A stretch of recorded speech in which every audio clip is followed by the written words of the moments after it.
பக்கம் போய் நீயே வந்து விட்டா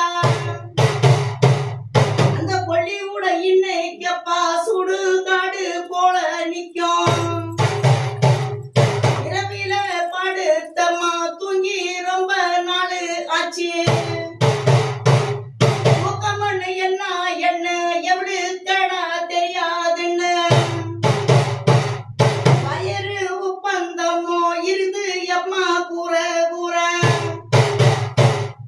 யூரின்னு போனாலம்மா எஞ்சிக்கிட்டு நிக்கும் உனக்கு உசிருக்கு கேரண்டியோ இல்லையம்மா ரெண்டு ஒரு புள்ளையம்மா மண்ண வர தெருவு மேலே இருக்கக்கூடிய கையிலே சொந்த மண்ணு அணைக்காதப்பா இன்னைக்கு ஈசன் தட்டி கொட்டி ஒண்ணு வைக்கினு ஈசம் ஒரு சட்டியிலே கொல்லி ஒண்ணு போட வேணாம் இன்னும் ஒரு கொஞ்ச